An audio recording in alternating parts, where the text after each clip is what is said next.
This is M.I.'s hashtag Save DC series of DC Go-Go Legends community partners speak to the community. We hope that you enjoy this podcast courtesy of Uncut Live Productions.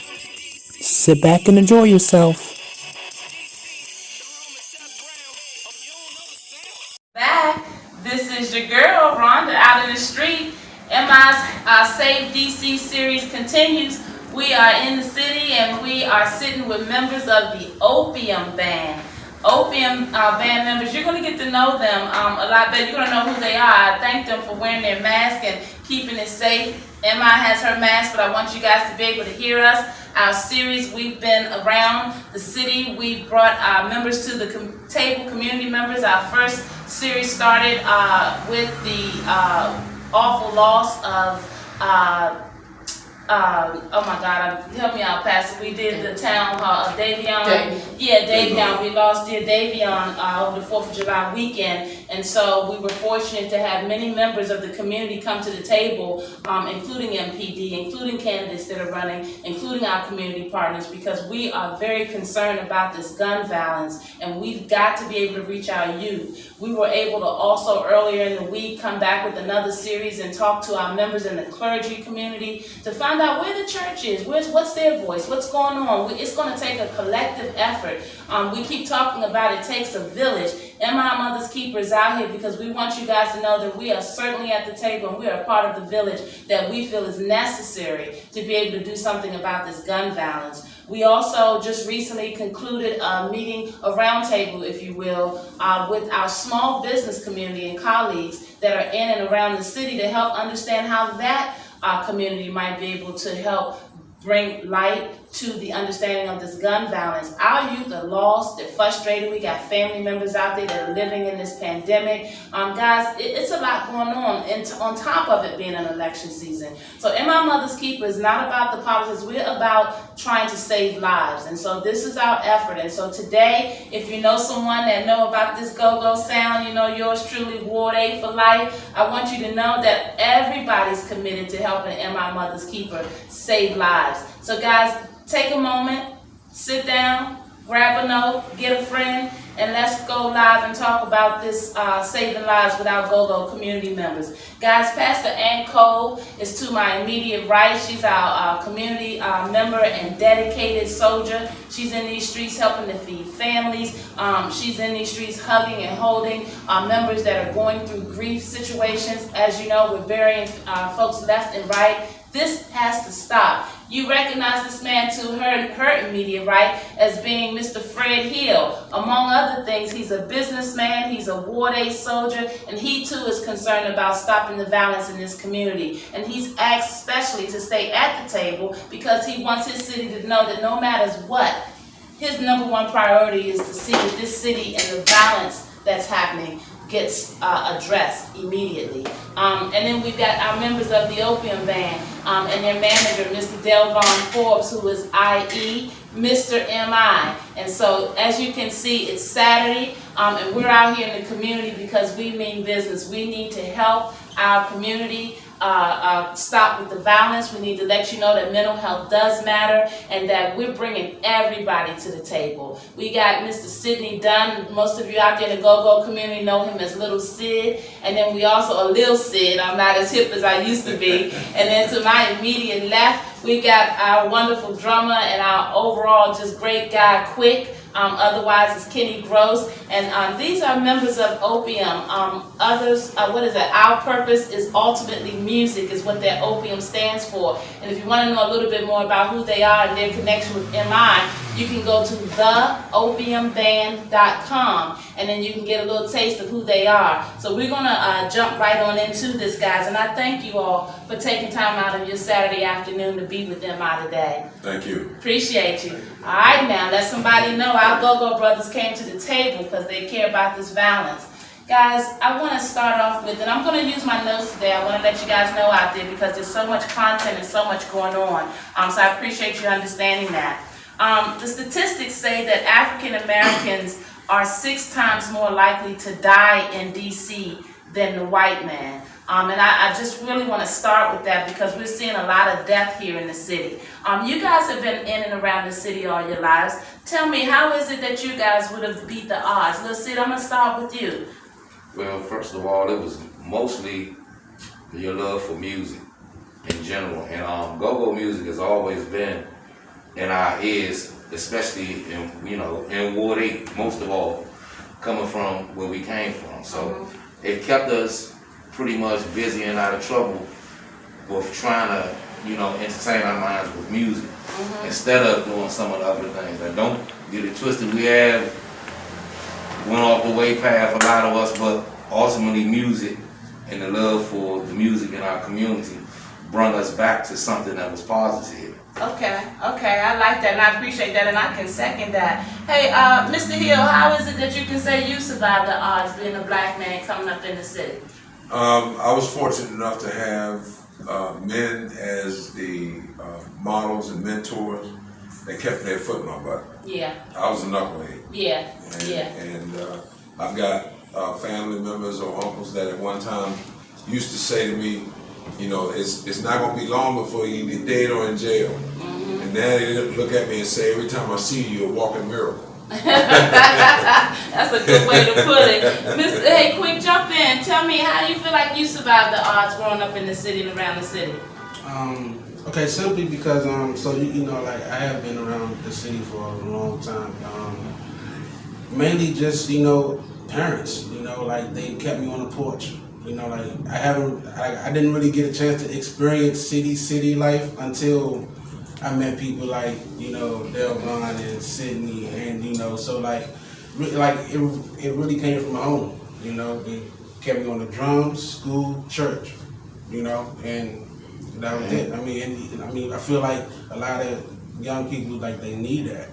They need their parents to be their role model. Not looking up to other people is cool, but you need to be looking up to who is you, who's inside of you. So that's how I stayed from being a knucklehead. Not saying I didn't do knucklehead things, but I wasn't 100% knucklehead. We all mess up, but I had somebody, like you said, on me. Yeah.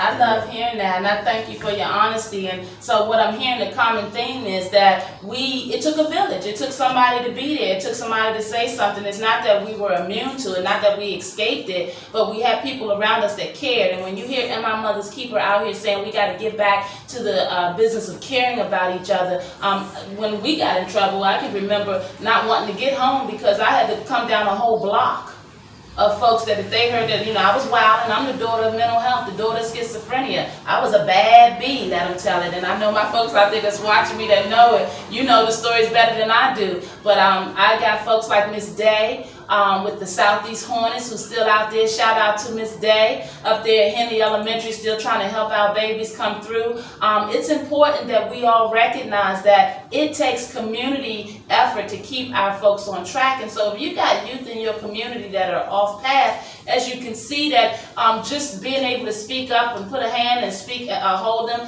and let them know or give them some guidance could help them reach 20, 30 more years in their living. Guys, we got to get serious about this. Our youth are leaving this earth sooner than they're supposed to. They're supposed to inherit what it is that we are brought forward and who the folks that we stand on the shoulders of, and we've got to be able to show up for them because they haven't been here long enough to know better, even if they should. So thank you guys, and not everybody's going to answer every question, but I just want to make sure we keep this conversation moving. It's Saturday afternoon, it's beautiful weather out there in October, so we got a lot of stuff to do, but we want to make sure to take time to talk about this violence in the city and to show our people and our children that we do care from all walks of life. Hey guys, the next thing I want to bring on the platform is our youth and our young millennials. Man, they're dealing with some stuff out here. DC is #1 in HIV. We got folks that got criminal charges, so they just kind of giving up because they figuring that the only path that they can stay on is the one that they are on. And we got to talk about that and start meeting people where they are and giving them better choices. There's no true educational skill set out there in these hopeless situations. They're just pushing them through the school system, not really prepared for anything. You've heard one too many times that the lack of vocational programming such as auto mechanic or construction. You know, I come from real estate, people learning a trade to be able to feed their families. It's lacking out there for our children. And then another thing is that they're using drugs to numb the pain, just because the frustration of growing up every day with the same type of life cycle. So we out here, we're talking about it in these streets because we come from that. We're products of that. And if we don't come back and give back and let them know that we care, then why should they put the guns in? I mean, let's keep it 100. We want the guns gone. We want the violence to stop. But we've got to be able to be responsible enough to recognize what that means to them. I'm hearing from my young brothers out here that's trying to survive. You know, Miss Rhonda, I ain't got nowhere to live, but I'm not going to no shelter. My manhood is being compromised or being challenged just trying to go to the shelter. So you talking about a brother out there surviving, running with the crime or running with the wrong gang, have nowhere to sleep or lay his head at night, and you walking past judging them, and the places that the government's put in place for them to be able to receive shelter got them fighting for their manhood. It's real out in these streets. And Miss Rhonda's heart aches for everyone that have these type of situations out there. So I'm serious when I say don't judge because you're not walking in their shoes. Don't forget where you come from and try to be a better resource. And so the second question is, what advice would you guys offer to our young soldiers and our soldierettes? Because Ms. Rhonda has seen many of our soldiers that are in cars and in hallways, and they're not always young men. We got soldierettes out there who are trying to survive as well. So shout out to my sisters that's living in a rough way. They got young families, guys. They got attitude problems. They in between jobs, ain't got a job, still living in mom's or some family member's house that don't really want them there. You know, so they already bound with emotions. How do we help or get a word of advice to these young community members who are dealing with these types of issues, Pastor Ann? Well, first of all, you got to be transparent, and you can't come off judgmental. I'm a Ward 8 baby. I grew up shipping terrorists, and I can identify with him. My parents, when the street lights came on, you were in the house. I grew up in the church, and let me say there's a lot of church hurt too.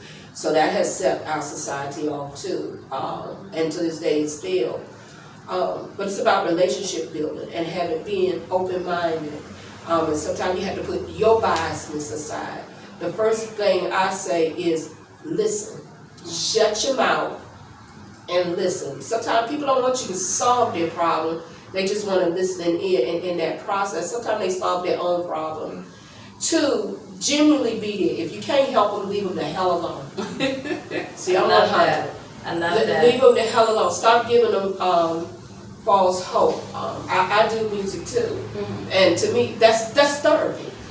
Because when nothing else, because there's time I don't want to hear prayer, scripture, even though I'm a pastor, that music just, and it just bring their beats right on down. And you gotta allow people to speak their way, you know. The older generation too busy, no, that ain't how you do it. Let them express themselves and hear their heart. That's right. Let them hear it, and that's why I love go-go. It's just real. That's right. It's just real. It's that it give you that heartbeat. That, you know, that connection. That feeling of belonging. You know, when you get lost in your mind or you think it's just about you. And you don't want going through it. Hey, Lil Sid, chime in. What kind of advice would you offer youngins out here dealing with the stuff that they're dealing with? Well, first of all, I think that they probably would greatly benefit from getting encouragement from role models. There's a lot of people out here that's not good role models, but if they find the good ones in the communities that can help them overcome some of the things they're going through and get good advice from people. Because a lot of advice is not good advice.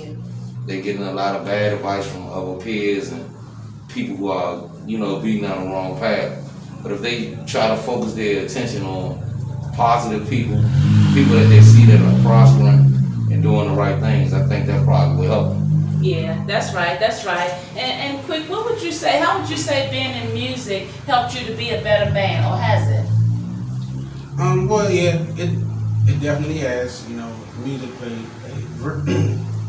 music is playing a very big part. It's playing a very big part of my life, and you know, I give a lot of thanks to, once again, my surroundings. You know, like my support and, you know, my people to, you know, for keeping me involved. You know, keeping me and I keeping my mind on it. You know, yes, when I was 13, 14, I was playing in bands. You know, like my parents would let me go play in a band, but they made sure that they knew where I was at, who was picking me up. You know, they knew the other bandmates' parents, like they knew what we were doing, and because they knew that music was, you know, was my passion. Like my whole family was, you know, they played music, so you know, like they wouldn't take that from me, but they'll make sure that I knew, you know, make sure I knew what's important. You know, so like yeah, just the whole family music, you know, it worked and it helped me a lot. It helped a lot. And I asked that question because I know when we're in the community, every other youth is interested in rapping, and I'm just trying to make the connection with them. If you guys are out here and things you don't, that's not going to have you here tomorrow, then, you know, how in the world can you live out your dream, and how can you make it to realize how good you really are or may be if you're caught up in all this crime? How can a beef take you from your passion?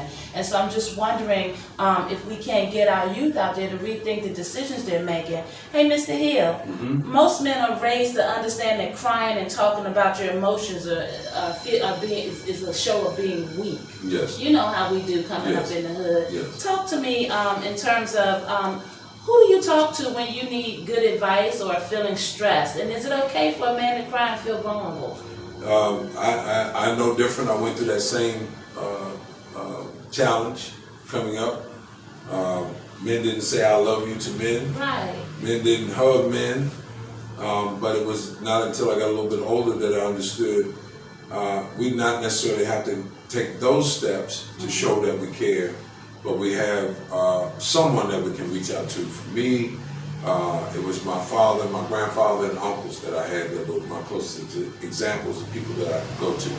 And I had a different uncle or family member for a different challenge. And I couldn't go to everyone because if I went to the wrong one, then that long list of people that in the houses that were in a row, I remember getting beaten in 11 houses until I got home. And then I got 3 more because I had my grandmother, my mother, and my father in the house. Well, you know, it's funny you mention that because let's keep it 100. I got grandmothers that's telling me that, you know, they scared to death of these youngins. These youngins that lost respect. I mean, come on, little Sid. You know it ain't cool for another man to tell another man they love him, but y'all, I know y'all brotherhood, so we're going to talk about that in a minute. Talk to my youngins out there. I mean, expressing, you know, emotion like that was frowned upon as we was coming up. So, I mean, for the most part, I like to let them know that it's not wrong, or it's nothing wrong with expressing love for, you know, peers and stuff, you know, just because there's another man don't mean nothing. I got friends I've been having since I was 8 years old. Yeah. And I'm definitely not ashamed to tell them, I love you. Yeah. Every time I separate or apart from them, love you, bro. Yeah. And keep it moving. But, you know, a lot of them, with the stuff that's going on in their head and the stuff that they see in society that makes them think that that's wrong, they need to be taught, you know, other ways and methods of living their life without being afraid to show emotion and love and feelings for another human being. That's especially very like well said. if it's somebody you really love. Yeah. That's very well said. And as quickly as they leave it here, you got to let them know sooner than later because you may not even get the opportunity to tell them. Exactly. You know, I mean, I just keeping it 100. You know, I love my babies out there in the community. Y'all know me. And then the reality of being out there and seeing the codes that they call themselves living by or the codes that they don't live by is just disheartening because sometimes it's just a conversation and all this judgment out there and all this us against them, these are babies, y'all. You know, and we got to keep it 100. So I thank you, brothers, for sitting down with us today because it's important for them to know that M.I ain't just talking out in the streets. We're keeping it 100. Each of you guys have been around the go-go scene in our area for way over 20 years. I can probably say 30 years, and you know, I'm being generous by saying 20. Don't say no more. Don't say no more. Ain't no spring chickens up in here.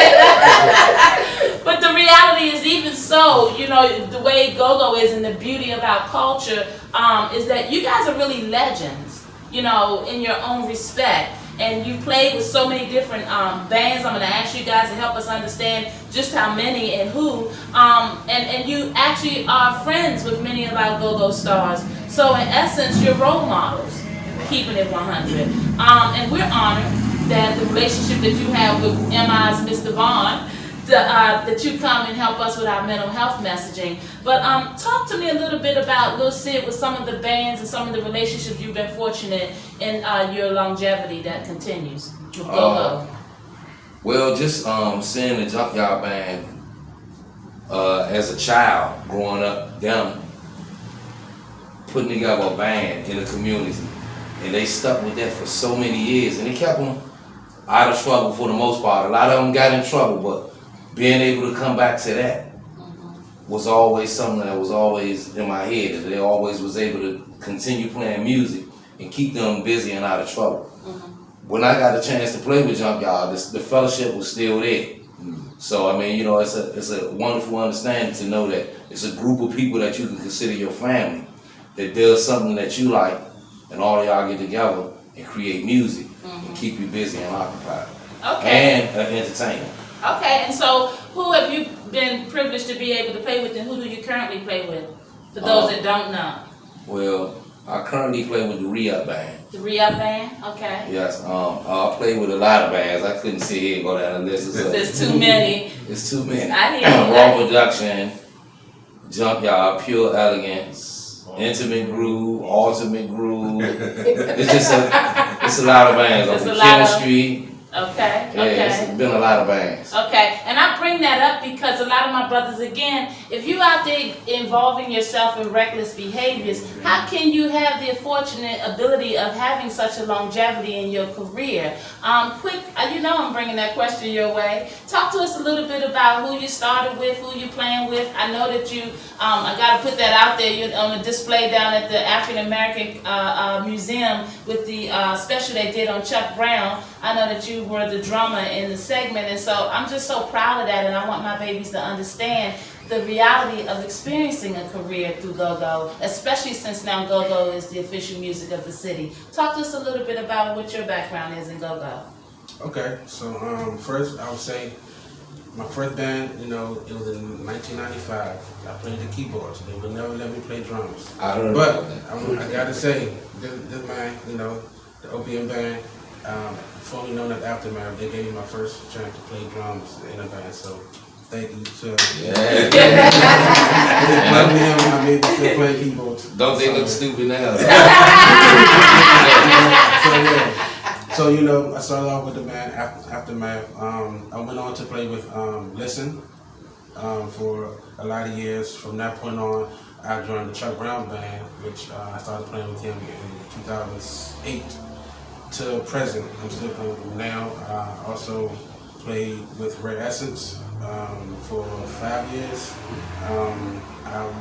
I've shared the stage with pretty much everybody in the DC area. A lot of national artists. I've been able to work with a lot of national artists.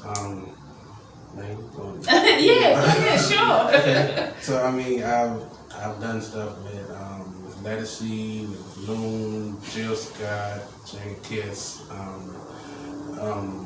I have a track. I did Kendrick's song, like their whole song. I recorded one of their songs from "Where Would I Be If I Didn't Know You." That was back in like 2009. I mean, I just did a lot of work. I did a lot of stuff with Dougie Fresh. I mean, it was real great to be able to work with a lot of different people, a lot of different engineers, and just see how their world is. You know, see how they go about their business, see how they, you know, interact with people, learn from it, take it back to the home team, and, you know, share the knowledge. You know, it's like, especially with, you know, like with Chuck Brown, you know, he's like a book full of knowledge. I mean, we have practice for 2 hours and he'll spend an hour and 40 minutes talking about something from back in the day. I give him like some kind of history lesson. So, I mean, it was always knowledge. Just being able to be around him, and little Benny all the time, you know, just endless stories funny, bad. So here's one thing I would say.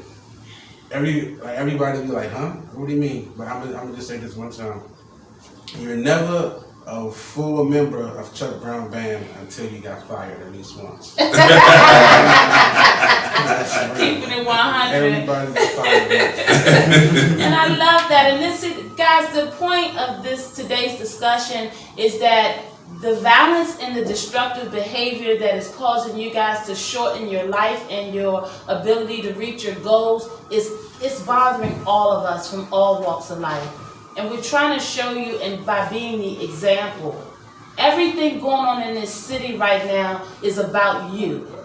It is time for you guys to be responsible enough to get involved, because no matter how many discussions MI brings before you, you've got to make the fundamental decision to decide that you want to do something different. And then you got to be responsible enough to stick to that. So we're out here in these streets because we know if it ain't popular, you ain't paying attention to it. So I want you to know that MI is willing to go, I beg my brothers to give us a minute to come out here to show you guys behind the scene. It's all about y'all. Everything we do is about saving a life. Thanks, Quick. I appreciate that. And one of the things I'm getting ready, the brothers, I'm putting them on the spot, but I have to because, they knew that we were coming out to do this mental health messaging. They knew over 3 years ago that MI would be out here doing this work, and the brothers come and perform with Opium Band to help us bring the message of music and unity and fellowship on our community days in the community. We give out backpacks, we're giving out hugs, oranges, food, you name it. But the reality is that they know that they're associated and attached to a mental health organization.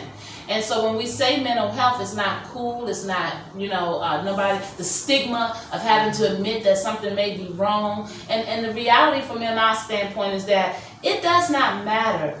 I can't help you. Our organization is not going to be able to help you get to the better version of yourself if you're not willing to speak up and say something. Mr. Hill, if you'll come back to the conversation and help our viewing audience understand, what is the significance of having brothers such as this come back to the table and support such a mental health effort, in your opinion, when you are yourself trying to bring something in terms of leadership to the city?